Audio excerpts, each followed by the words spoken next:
Hello friends, इस video में हम मार्च 2021 के करंट अफेयर्स लेकर आए हैं। ये टॉप 30 क्वेश्चंस जो हैं वो आपके लिए हर एक यानी कि किसी भी कॉम्पिटिटिव एग्ज़ाम के लिए महत्वपूर्ण रहेंगे। फिर यूपीएससी, रेलवे, एसएसबी, टीचिंग से जुड़ा कोई भी टीजीटी, पीजीटी या सुपर टेट कोई भी एग्ज़ाम है, इन सभी क्वेश्चन इन सभी एग्ज़ाम के लिए आपके लिए ये क्वेश्चंस इम्पोर्टेंट रहेंगे। तो चलिए पढ़ना स्टार्ट करते हैं। पहला क्वेश्चन को पढ़ना स्टार्ट करते हैं। भारत ने किस देश के साथ ब्रह्मोस मिसाइल समेत अन्य रक्षा उपकरणों की आपूर्ति हेतु समझौता किया है? क्वेश्चन को एक बार फिर से देखिए। भारत ने किस देश के साथ ब्रह्मोस मिसाइल समेत अन्य रक्षा उपकरणों की आपूर्ति के लिए समझौता किया है? सही आंसर है फिलीपींस। सही आंसर क्या है? फिलीपींस। यानी कि भारत ने फिलीपींस के साथ ब्रह्मोस मिसाइल समेत अन्य रक्षा उपकरणों की आपूर्ति हेतु समझौता किया है। इसका नाम भारत की ब्रह्मपुत्र नदी और रूस की मोस्कवा नदी के नाम पर रखा गया है। ब्रह्मोस मिसाइल को ब्रह्मोस एयरोस्पेस द्वारा डिज़ाइन, विकसित और निर्मित किया गया है। अपना अगला क्वेश्चन है, हाल ही में भारत और किस देश ने दोनों देशों के बीच एक हॉटलाइन स्थापित करने को लेकर बनी सहमति की घोषणा की है? क्वेश्चन को एक बार फिर से देखिए। हाल ही में किस देश ने दोनों देशों के बीच एक हॉटलाइन स्थापित करने को लेकर बनी सहमति की घोषणा की है? सही आंसर है चीन। सही आंसर क्या है? चीन। यानी कि अब भारत और चीन ने दोनों देशों के बीच एक हॉटलाइन स्थापित करने को लेकर बनी सहमति की घोषणा की है। दोनों देशों के बीच हॉटलाइन स्थापित करने के लिए निर्णय भारत के विदेश मंत्री और चीन के विदेश मंत्री के बीच एक टेलीफोनिक वार्ता के दौरान लिया गया। हॉटलाइन दोनों देशों के बीच समय पर संचार और विचारों के आदान प्रदान में सहायक होगी। हाल ही में दोनों देशों के बीच सीमा से सैन्य वापसी को लेकर समझौता किया गया है, जो कि वास्तविक नियंत्रण रेखा पर शांति को बढ़ावा देगा और अंततः दोनों देशों के बीच संबंधों को सामान्य करेगा। चलिए अब बढ़ते हैं अपने अगले क्वेश्चन की तरफ। क्वेश्चन है अपना, दक्षिण अफ्रीका के क्रिकेट बोर्ड ने किसे स्टेट टीम का नया कप्तान बनाया है? क्वेश्चन को एक बार फिर से देखिए। दक्षिण अफ्रीका के क्रिकेट बोर्ड के किसे स्टेट टीम ने नया कप्तान बनाया है? सही आंसर है डीन एल्गर। सही आंसर क्या है? Dean Elgar. यानी दक्षिण अफ्रीका के क्रिकेट बोर्ड ने डीन एल्गर को टेस्ट टीम का नया कप्तान बनाया गया। वहीं बोर्ड ने टेम्पा बामुमा को अपने सीमित ओवरों के कप्तान के रूप में नामित किया है। बता दें कि डीन एल्गर ने दक्षिण अफ्रीका के लिए अब तक 67वें यानी कि 67 टेस्ट और 8 वनडे अंतर्राष्ट्रीय मैच खेले हैं। टेस्ट में 39.8 के औसत से 4260 रन बनाए हैं। वहीं वनडे में उनके नाम केवल 104 रन दर्ज हैं, यानी कि वनडे में उनके नाम पर केवल 104 रन ही दर्ज हुए हैं। चलिए अब बढ़ते हैं अगला क्वेश्चन। राष्ट्रीय विज्ञान दिवस निम्न में से किस दिन मनाया जाता है? क्वेश्चन को एक बार फिर से देखिए। राष्ट्रीय विज्ञान दिवस निम्न में से किस दिन मनाया जाता है? सही आंसर है 28 फरवरी। सही आंसर क्या है? 28 फरवरी। यानी कि प्रतिवर्ष 28 फरवरी राष्ट्रीय विज्ञान दिवस मनाया जाता है। इस दिवस का उद्देश्य लोगों में विज्ञान के महत्व और इनके अनुप्रयोग का संदेश फैलाना है। पहला राष्ट्रीय विज्ञान दिवस 28 फरवरी 1987 यानी 1987 को मनाया गया था। इस दिवस को मनाने के पीछे का उद्देश्य लोगों में विज्ञान के प्रति रुचि बढ़ाने और समाज में जागरूकता लाना है। अब बढ़ते हैं अपने अगले क्वेश्चन की तरफ। क्वेश्चन है अपना, निम्न में से किस राज्य सरकार ने वरिष्ठ साहित्यकार डॉक्टर सूर्यवाला को भारत भारती सम्मान देने की घोषणा की है? क्वेश्चन को एक बार फिर से देखिए, किस राज्य सरकार ने वरिष्ठ साहित्यकार डॉक्टर सूर्यवाला को भारत भारती सम्मान देने की घोषणा की है? सही आंसर है उत्तर प्रदेश। सही आंसर क्या है? उत्तर प्रदेश। यानी उत्तर प्रदेश सरकार ने वरिष्ठ साहित्यकार डॉक्टर सूर्यवाला को भारत भारती सम्मान देने की घोषणा की है। भारत भारती उत्तर प्रदेश हिंदी संस्थान का सबसे बड़ा साहित्यिक पुरस्कार है। यह पुरस्कार उत्तर प्रदेश हिंदी संस्थान लखनऊ के माध्यम से साहित्य के क्षेत्र में उत्कृष्ट योगदान देने के लिए दिया जाता है। पुरस्कार में भारत भारती सम्मान के रूप में स्मृति चिन्ह, अंगवस्त्रम तथा 5,02,000 रुपये की धनराशि प्रदान की जाती है। अब पढ़ते हैं अपना अगला क्वेश्चन। केंद्र सरकार ने साल 2035 तक यानी साल 2035 तक समुद्री परिवहन क्षेत्र में निम्न में से कितने अरब डॉलर निवेश करने की घोषणा की है? सही आंसर है 82 अरब डॉलर। कितना? 82 अरब डॉलर निवेश करने की घोषणा की है। यानी प्रधानमंत्री नरेंद्र मोदी ने हाल ही में कहा कि देश में समुद्री नौवहन क्षेत्र के विकास में 2035 तक विभिन्न परियोजनाओं में 82 अरब डॉलर का निवेश किया जाएगा। बंदरगाहों के विकास के साथ ही जलमार्गों का विकास और लाइट हाउस के आसपास पर्यटन को बढ़ावा देने के लिए कदम उठाए जाएंगे। प्रधानमंत्री ने कहा कि भारत की तटीय सीमा के साथ 189 यानी 189 प्रकाश स्तंभ हैं। इनमें से सरकार 78 प्रकाश स्तंभ के आसपास पर्यटन का विकास करने की योजना पर काम कर रही है। अब बढ़ते हैं अपने अगले क्वेश्चन की तरफ। केंद्र सरकार ने साल 2035 तक समुद्री परिवहन क्षेत्र में निम्नलिखित में से कितने अरब डॉलर निवेश करने की घोषणा की है? क्वेश्चन को एक बार फिर से देखिए। केंद्र सरकार ने साल 2035 तक समुद्री परिवहन क्षेत्र में निम्न में से कितने अरब डॉलर निवेश करने की घोषणा की है? सही आंसर है 82 अरब डॉलर। क्या है? 82 अरब डॉलर। यानी प्रधानमंत्री नरेंद्र मोदी ने हाल ही में कहा कि देश में समुद्री नौवहन क्षेत्र के विकास में 2035 तक विभिन्न परियोजनाओं में 82 अरब डॉलर निवेश किया जाएगा। बंदरगाहों के विकास के साथ ही जलमार्गों का विकास और लाइट हाउस के आसपास पर्यटन को बढ़ावा देने के लिए कदम उठाए जाएंगे। प्रधानमंत्री ने कहा कि भारत की तटीय सीमा के साथ 189 प्रकाश स्तंभ हैं। इनमें से सरकार 78 प्रकाश स्तंभ के आसपास पर्यटन का विकास करने की योजना पर काम कर रही है। चलिए बढ़ते हैं अपना अगला क्वेश्चन। ओडिशा के मुख्यमंत्री नवीन पटनायक ने राज्यों में अनुसूचित जाति और अनुसूचित जनजाति के छात्रों की छात्रवृत्ति के लिए कितने करोड़ रुपए की मंजूरी दी है? क्वेश्चन को एक बार फिर से देखिए। ओडिशा के मुख्यमंत्री नवीन पटनायक ने राज्य में अनुसूचित जाति और अनुसूचित जनजाति के छात्रों की छात्रवृत्ति के लिए कितने करोड़ रुपए की मंजूरी दी है? सही आंसर है 101 करोड़ रुपए। सही आंसर क्या है? 101 करोड़ रुपए। यानी ओडिशा के मुख्यमंत्री नवीन पटनायक ने राज्यों में अनुसूचित जनजाति और अनुसूचित जाति के छात्रों की छात्रवृत्ति के लिए 101 करोड़ रुपए की मंजूरी दी है। राज्य के 50,000 छात्रों को यह छात्रवृत्ति मिलेगी। इसके अलावा मुख्यमंत्री ने 3 आकांक्षा और 78 दूसरे होटल्स का उद्घाटन किया है। यही नहीं, मुख्यमंत्री नवीन पटनायक ने इन हॉस्टल्स में रहने वाले 5.75 लाख छात्रों के लिए माई हॉस्टल कार्ड भी लॉन्च किया है। माई हॉस्टल कार्ड भी लॉन्च किया है।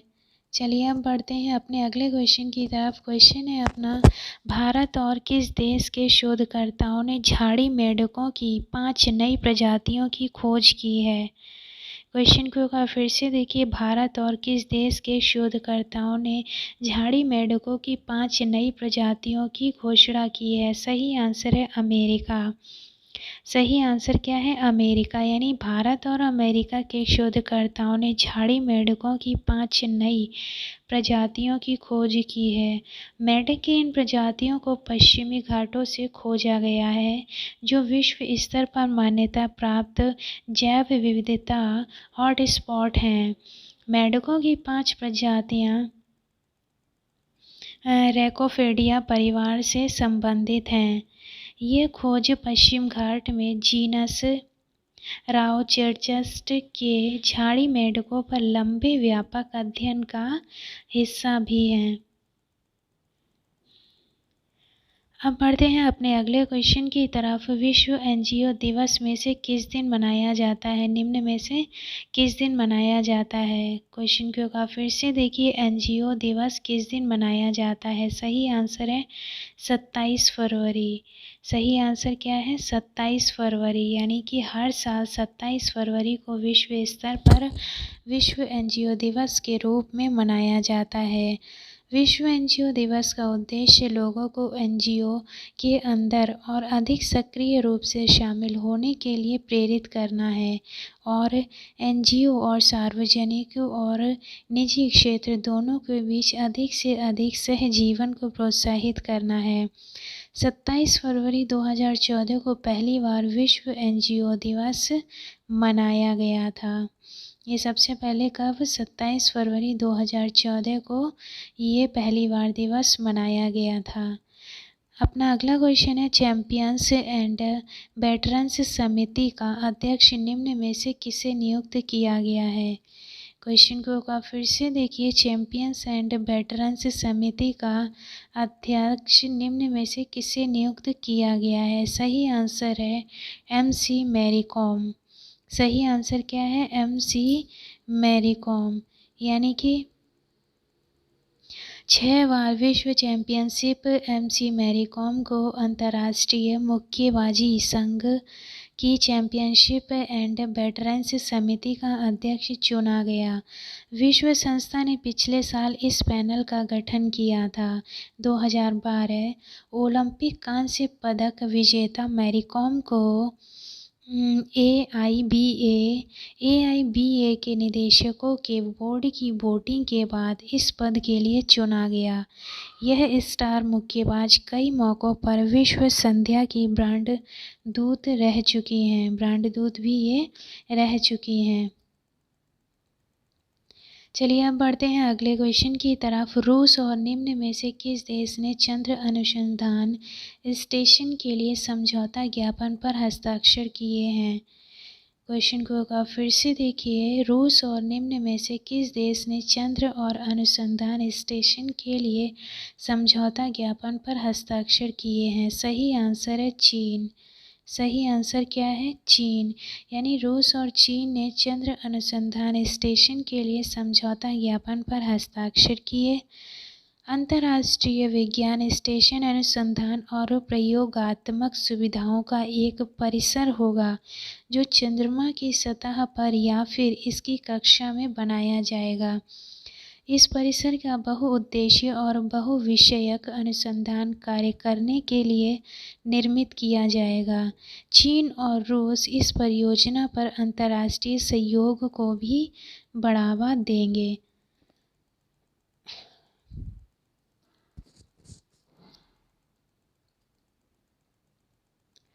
चलिए पढ़ते हैं अपना अगला क्वेश्चन। राष्ट्रीय टीकाकरण दिवस निम्न में से किस दिन मनाया जाता है? क्वेश्चन को एक फिर से देखिए, राष्ट्रीय टीकाकरण दिवस किस दिन मनाया जाता है? सही आंसर है 16 मार्च। सही आंसर क्या है? 16 मार्च।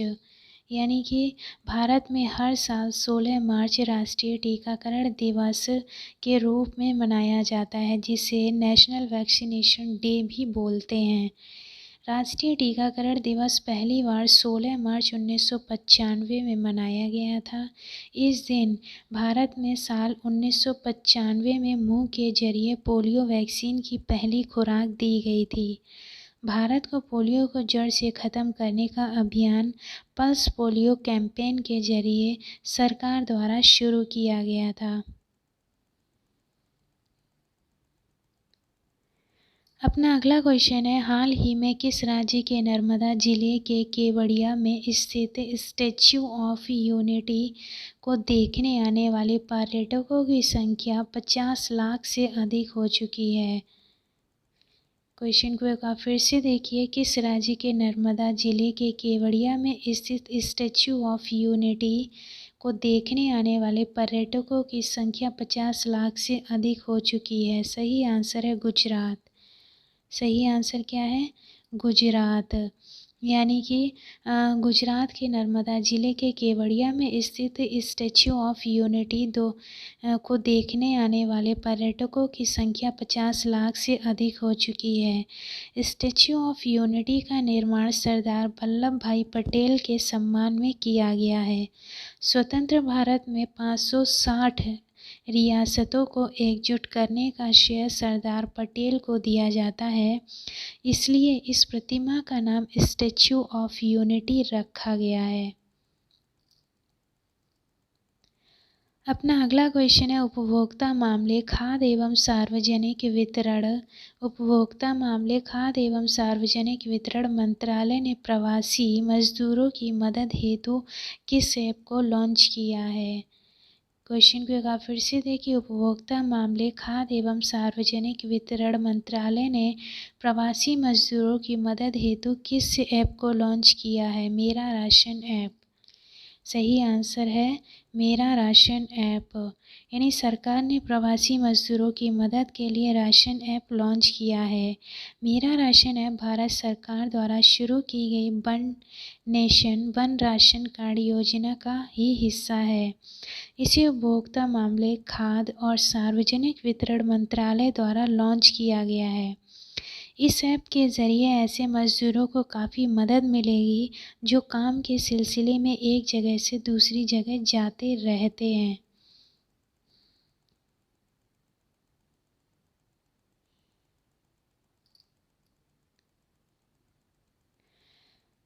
क्वेश्चन को अगला पढ़ते हैं, हाल ही में किस राज्य सरकार ने राज्य के ठंडे रेगिस्तानी इलाकों में सीवक थॉर्न के पौधों को लगाने का फैसला किया है? क्वेश्चन को एक बार फिर से देखिए, किस राज्य सरकार ने राज्य के ठंडे रेगिस्तानी इलाकों में सीवक थॉर्न के पौधों को लगाने का फैसला किया है? सही आंसर है हिमाचल प्रदेश। सही आंसर क्या है? हिमाचल प्रदेश। हिमाचल प्रदेश सरकार ने राज्य के ठंडे रेगिस्तानी इलाकों में सीवक थॉर्न के पौधों को लगाने का फैसला किया है। यह एक झाड़ी होती है जो नारंगी पीले रंग की खाने योग्य बेरों का उत्पादन करती है। भारत में यह पौधा हिमालय क्षेत्र में ट्री लाइन से ऊपर पाया जाता है। सीवक थॉर्न का पौधा मिट्टी को बांधे रखने में मदद करता है, जो मिट्टी के क्षरण को रोकता है।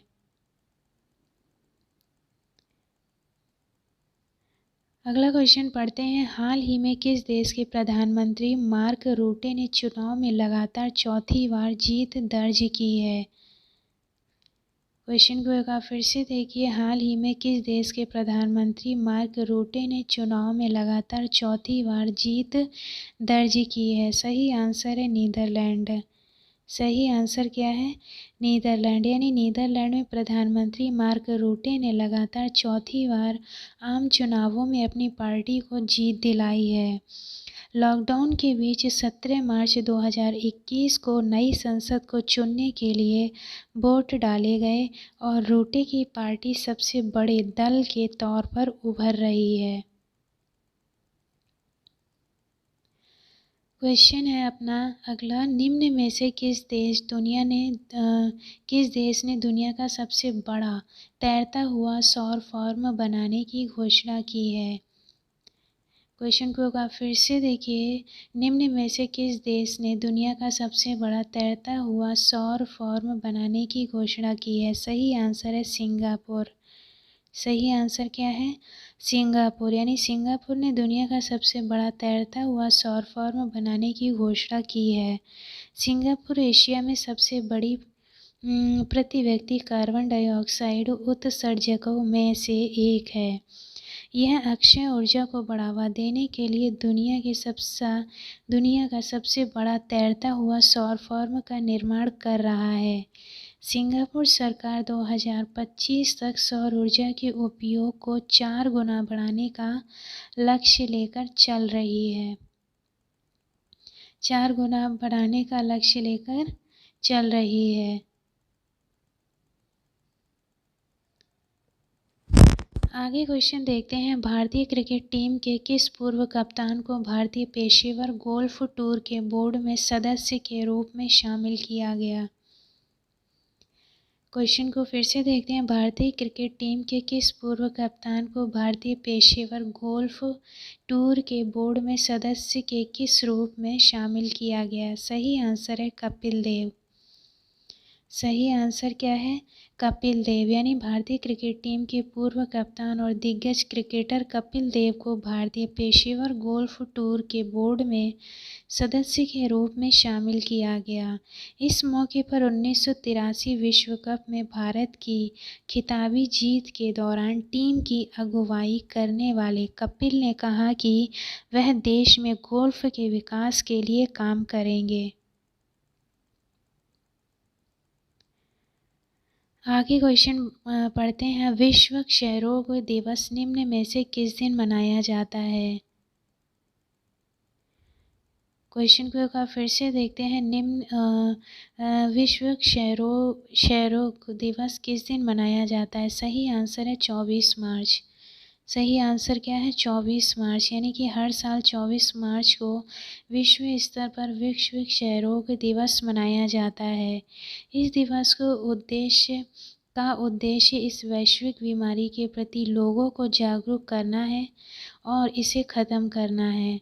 विश्व टीबी दिवस हर वर्ष एक विशेष थीम के साथ आयोजित किया जाता है एवं वर्ष 2021 के लिए इसकी theme the clock is ticking रखी गई है। द क्लॉक इज टिकिंग रखी गई है इसकी थीम।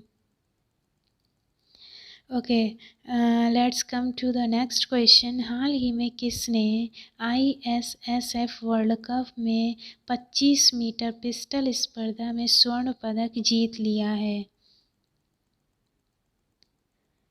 क्वेश्चन को एक बार फिर से देखिए। हाल ही में किसने ISSF वर्ल्ड कप में 25 मीटर पिस्टल स्पर्धा में स्वर्ण पदक जीत लिया है? सही आंसर है चिंकी यादव। यानी चिंकी यादव ने ISSF वर्ल्ड कप में 25 मीटर पिस्टल स्पर्धा में स्वर्ण पदक जीत लिया है। यानी 24 मार्च 2021 को अनुभवी राही सरनोबतनेस के साथ मनु भाकर को पछाड़ते हुए स्वर्ण पदक अपने नाम किया, जिससे भारत ने ISSF विश्व कप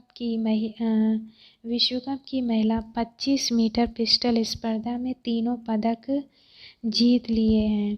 चिंकी ने 2019 में दोहा में हुई 14वीं एशियाई चैंपियनशिप में दूसरे स्थान पर रहकर ओलंपिक कोटा जीता था। वे पहले 20 निशानों में 14 के स्कोर से आगे चल रही थीं। उनके बाद मनु 13 अंकों से दूसरे स्थान पर थी। यानी कि पहले 14 स्कोर से चिंकी यादव आगे थी, उसके बाद 13 स्कोर में मनु को ये उपलब्धि हासिल हुई थी। आगे क्वेश्चन है। विश्व जल दिवस निम्न में से किस दिन मनाया जाता है? क्वेश्चन है विश्व जल दिवस निम्न में से किस दिन मनाया जाता है? सही आंसर है 22 मार्च। सही आंसर क्या है? 22 मार्च। यानी कि 22 मार्च को विश्व जल दिवस मनाया जाता है। विश्व जल दिवस, जिसे इंग्लिश में वर्ल्ड वाटर डे भी बोलते हैं, को मनाने का मुख्य उद्देश्य विश्व भर में पीने के पानी की आपूर्ति करना और उसका महत्व समझाने का है। दुनिया को पानी की ज़रूरत को समझाने के उद्देश्य से ही विश्व जल दिवस को मनाने की प्रथा शुरू हुई है। गाइस आगे क्वेश्चन है, हाल ही में भारत और किस देश के मध्य स्थायी सिंधु आयोग की 116वीं बैठक नई दिल्ली में संपन्न हुई। क्वेश्चन को एक बार फिर से देखिए, हाल ही में भारत और किस देश के मध्य स्थायी सिंधु आयोग की 116वीं बैठक नई दिल्ली में संपन्न हुई। सही आंसर है पाकिस्तान। सही आंसर क्या है? पाकिस्तान। यानी भारत और पाकिस्तान के मध्य स्थायी सिंधु आयोग, जिसे परमानेंट इंडस कमीशन बोला जाता है, की 116वीं बैठक नई दिल्ली में संपन्न हुई। यह भारत और पाकिस्तान के अधिकारियों का एक द्विपक्षीय आयोग है, जिसे सिंधु जल संधि यानी वर्ष 1960 के कार्यान्वयन और लक्ष्यों को प्राप्त करने हेतु बनाया गया था। सिंधु जल संधि के अनुसार आयोग वर्ष में कम से कम एक बार नियमित तौर पर भारत और पाकिस्तान में बैठक करेगा।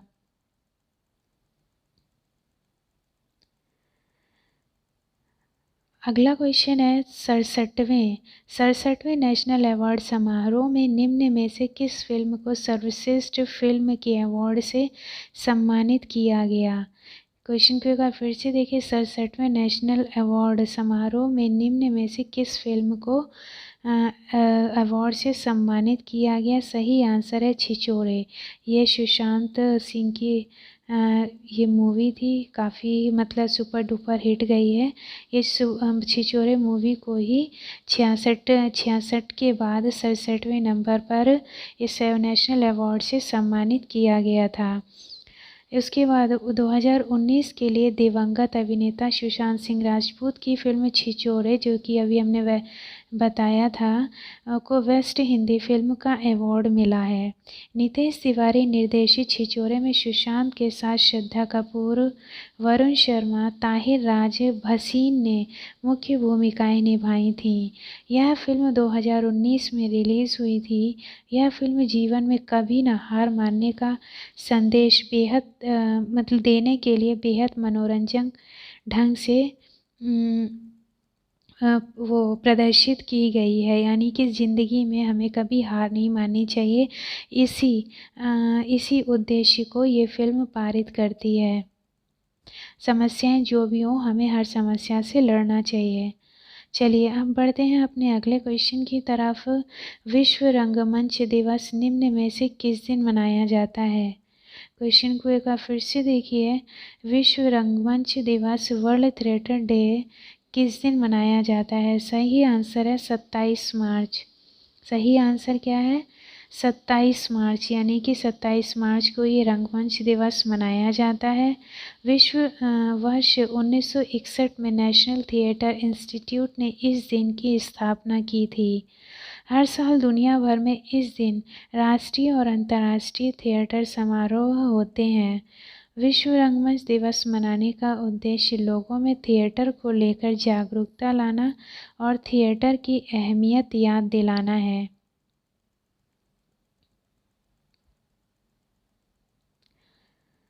अपना अगला क्वेश्चन है, झारखंड सरकार ने स्वास्थ्य कर्मियों को कितने महीने का अतिरिक्त वेतन देने की घोषणा की है? क्वेश्चन को एक बार फिर से देखिए, झारखंड सरकार ने स्वास्थ्य कर्मियों को कितने महीने का अतिरिक्त वेतन देने की घोषणा की है? सही आंसर है 1 महीने। यानी कि 1 महीने का अतिरिक्त वेतन स्वास्थ्य कर्मियों को दिया जाएगा। ये झारखंड सरकार के द्वारा ये नियम पारित किया गया है। यानी कि कोविड-19 महामारी शुरू होने के समय से दिन रात काम कर रहे फ्रंटलाइन स्वास्थ्य कर्मियों को 1 महीने का अतिरिक्त वेतन देने का फैसला किया गया है। झारखंड में कोरोना मरीजों की संख्या फिर तेजी से बढ़ने लगी है। 21 दिनों में रोजाना मिलने वाले कोरोना संक्रमितों की संख्या में 91% का इजाफा हुआ है। अपना अगला क्वेश्चन है, WWE ने किस भारतीय रेसलर को हॉल ऑफ फेम 2021 में शामिल किया है? क्वेश्चन को एक बार फिर से देखिए, WWE ने किस भारतीय रेसलर को हॉल ऑफ फेम 2021 में शामिल किया है? सही आंसर है द ग्रेट खली। द ग्रेट खली को हॉल ऑफ फेम 2021 में शामिल कर लिया गया है। इसमें मतलब कि इसके मुताबिक WWE के मुताबिक दिलीप सिंह राणा उर्फ द ग्रेट खली को, यानी इनका नाम क्या है, दिलीप सिंह राणा उर्फ द ग्रेट खली को हॉल ऑफ फेम 2021 में शामिल किया जा रहा है। द ग्रेट खली के साथ अंडरटेकर और केन के भी हॉल ऑफ फेम 2021 में शामिल किए जाने की घोषणा की गई है। द ग्रेट खली ने साल 2006 के अप्रैल में स्मैकडाउन में एंट्री की थी।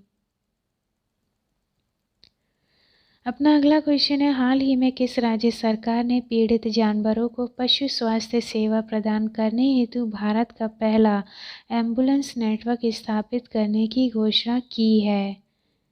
क्वेश्चन को एक बार फिर से देखिए, हाल ही में किस राज्य सरकार ने पीड़ित जानवरों को पशु स्वास्थ्य सेवा प्रदान करने हेतु भारत का पहला एम्बुलेंस नेटवर्क स्थापित करने की घोषणा की है? सही आंसर है आंध्र प्रदेश।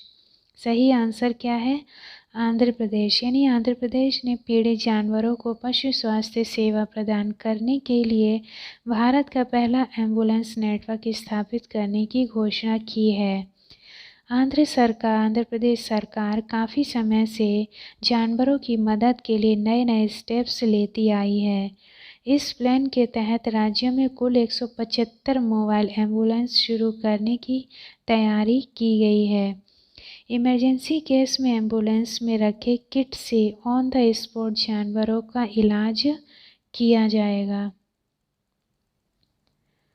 बढ़ते हैं अपने अगले क्वेश्चन की ओर। शहीद दिवस निम्न में से किस दिन मनाया जाता है? क्वेश्चन को एक बार फिर से देखिए, शहीद निम्न दिवस किस दिन मनाया जाता है? शहीद दिवस 23 मार्च को शहीद दिवस मनाया जाता है। यानी कि अंग्रेज हुकूमत ने 23 मार्च 1971 की मध्य रात्रि को भारत के 3 सपूतों भगत सिंह, सुखदेव और राजगुरु को फांसी पर लटका दिया था। इस बलिदान को याद करने के लिए इस दिन को 23 मार्च देश भर में शहीद दिवस के रूप में मनाया जाता है। भगत सिंह केवल 23 साल के थे जब उन्हें फांसी दी गई थी, लेकिन उनके क्रांतिकारी विचार बहुत व्यापक थे। यानी कि 23 मार्च को फांसी हुई और भगत सिंह उस टाइम पे 23 साल की उम्र में चल रहे थे। तो फ्रेंड्स, ये थे मार्च 2021 के करंट अफेयर्स। ये करंट अफेयर्स आपके हर एक एग्ज़ाम के लिए महत्वपूर्ण हैं। हम इसीलिए मतलब हर महीने हर मंथली करंट अफेयर्स लेकर आते हैं। इसीलिए हम चाहेंगे आप हमारे चैनल को सब्सक्राइब कीजिए, साथ ही साथ बेल आइकन को भी प्रेस कीजिए, जिससे कि हम आपको मंथली और वीकली करंट अफेयर्स के नोटिफिकेशंस दे सकें।